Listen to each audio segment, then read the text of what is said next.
मूर्खों को पता ही नहीं है कि परमात्मा का वास कहाँ है।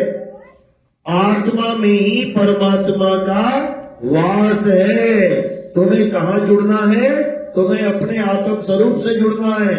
जब तुम अपने आत्म स्वरूप में जुड़ोगे तो तुम्हें परमात्मा की ही प्राप्ति होगी। क्यों? कारण क्या है? क्योंकि तुम्हारा आत्म स्वरूप और परमात्मा का स्वरूप एक ही है। एक ही वस्तु के दो नाम हैं। इसलिए बोला सत्य स्वरूपी नाम साहिब का, सो निज नाम हमारा। अगर ये दो होते तो ये बात कभी नहीं कही जाती। फिर कहते सत्य स्वरूपी नाम साहिब का, उससे न्यारा नाम हमारा। फिर ऐसे बोला जाता, लेकिन ऐसे नहीं बोला जा सकता, क्योंकि जो तू सो हम, इसको कभी कोई काट ही नहीं सकता। ये तुम्हारा सत्य स्वरूप है। परमात्मा का स्वरूप और तुम्हारा स्वरूप एक ही है, लेकिन तुम अपने स्वरूप को भूले बैठे हो, जीव बने बैठे हो। इसलिए तुम अपने आप को काया मान लेते हो, आदमी औरत मान लेते हो, बच्चा बूढ़ा जवान मान लेते हो। बस यही दिक्कत है। जैसे ही तुम इस काया से न्यारे होगे और अपने स्वरूप को, सत्य स्वरूप को जान लोगे, दोनों में कोई अंतर नहीं है। दोनों में कहते हर के सेवक हर के जैसा, भेद न जानो मानस देहा। यानी हरि यानी परमात्मा और परमात्मा का सेवक यानी उसका भगत, दोनों एक ही है। हरि का सेवक हरि के जैसा, भेद नहीं है उसमें कि कोई कहे आत्मा ऐसी होती है परमात्मा वैसा होता है। बिल्कुल नहीं। संतों ने समझाया आत्मा सो परमात्मा, लेकिन ये ज्ञान किसको दिया जा रहा है? जीव को। जीव ही इस ज्ञान को समझ के पीव हो जाएगा। और बंधन में बांधिया एक बेचारा जीव, केवल छूटे आपने जो न छुड़ाए पीव। कहते खुद नहीं छूट सकता ये जीव, जब तक इसको पीव ना छुड़ा दे। तो पीव कौन है? वो परमपिता परमात्मा ही पीव है। और ये जीव बंधन में है। दोनों में फर्क है। आत्मा तो दोनों है, जीवात्मा कह दो चाहे परमात्मा कह दो, आत्मा तो दोनों ही है। लेकिन एक जीव बना बैठा है और एक पीव है। तो क्या करना है? अब इस जीव को पीव बना देना है। कैसे बनाएंगे? कहते कोटि तो ब्रह्मा भय और कोटि भय ईश, साहिब तेरी बंदगी से ये जीव होए जगदीश।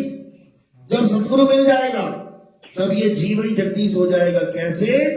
जैसे गंगा नदी समुद्र में मिलके समुद्र ही हो जाती है, उसके बाद उसे गंगा नदी कोई नहीं कहता। बस इसी प्रकार कहते आत्मा परमात्मा एको करे, अंतर की दुविधा अंतर मरे।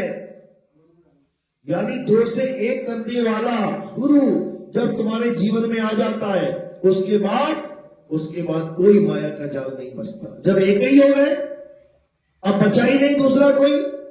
शब्द ही हो गए, हम हैं शब्द शब्द हम माही, हमसे भिन्न और कछु नाही। जब तुमसे भिन्न कुछ रहा ही नहीं तो तुम्हें बंधन में डालेगा कौन? समझो बात। यानी जब तक दो है तब तक बंधन है। जैसे तुम और हथकड़ी, बंधन है। हथकड़ी छूट गई, तुम अकेले रह गए, अब बताओ क्या बंधन है? कोई बंधन नहीं है। इसलिए जहां पर दो है वहां बंधन है, जहां एकम एक है वहां मुक्ति है, वहां महारस है। तो इसी को कबीर साहब बार बार समझा रहे हैं कि जब लग ना छीनोगे आत्म, कौन छीनेगा आत्म? जीव। तब लग ना मिली है परमात्म। कि कोई कहे कि आत्मा को छीनू, बिना छीने परमात्मा मिल जाए, नहीं मिल सकता। क्योंकि तेरा आत्म स्वरूप ही परमात्मा है। इसीलिए परम लगाया हुआ है वहां पे। अभी तो क्या बना बैठा है? जीव स्वरूप। और जब आत्म स्वरूप को जान लेगा तो परम आत्मा ही हो जाएगा। लेकिन ये तब होता है मेरे भाई जब तुम्हारे जीवन में भेदी गुरु आएगा।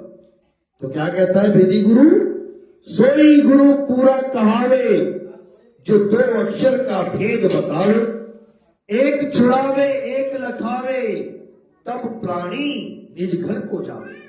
यानी जब तुम्हारे जीवन में ऐसा गुरु आ जाएगा जो एक छुड़ावे, यानी इन 52 अक्षरों को छुड़वा देगा, इस माया को छुड़वा देगा, इस अज्ञान को छुड़वा देगा, असत्य को छुड़वा देगा, काया को छुड़वा देगा, इस सारे संसार को छुड़वा देगा। छुड़वा देगा मतलब तुम्हारे ध्यान को हटा देगा वहां से। ये मत सोचना काया ही छुड़वा देगा, अभी काया छुड़वा देगा तो कैसे भक्ति करोगे।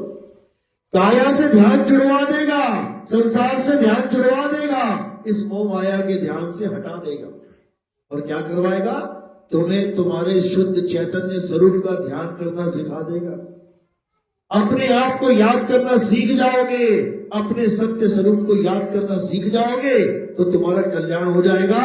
तुम्हें किसी की पूजा करने की जरूरत नहीं पड़ेगी, तुम्हें किसी की अरदास करने की जरूरत नहीं पड़ेगी, तुम्हें किसी को भी भगवान मानने की जरूरत नहीं पड़ेगी। कोई भगवान नहीं रह जाएगा फिर तुम्हारे लिए। फिर तुम्हारा भगवान कहाँ है, तेरा साईं तुझ में है, और जाग सके तो जाग, ज्यों तिल माही तेल है और ज्यों चकमक में आग। बस अब तिल का तेल तिल में ही है, और कहां जाए, किसके आगे माथा टेके, किसको जाने, किसको पहचाने, किसकी वाहवाही करे।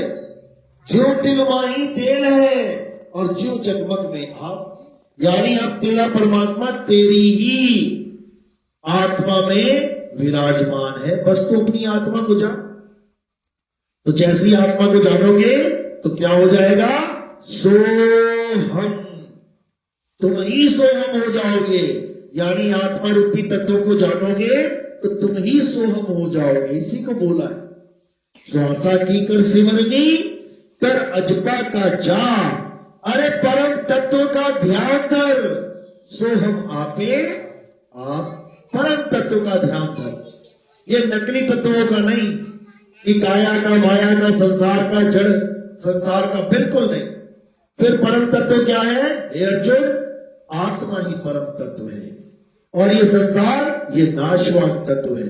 ये जन्मता और मर जाता है, पूरा संसार जन्मता और मर जाता है, लेकिन आत्म तत्व ना तो कभी जन्मता है और ना कभी मरता है। इसी आत्म तत्व को पाना हमारे जीवन का परम उद्देश्य है, लेकिन उस उद्देश्य को तो हम भूल गए, और उसके बाद जंतर मंतर तंत्र पूजा पाठ हवन यज्ञ दुनिया भर का तामझाम लेके बैठ गए।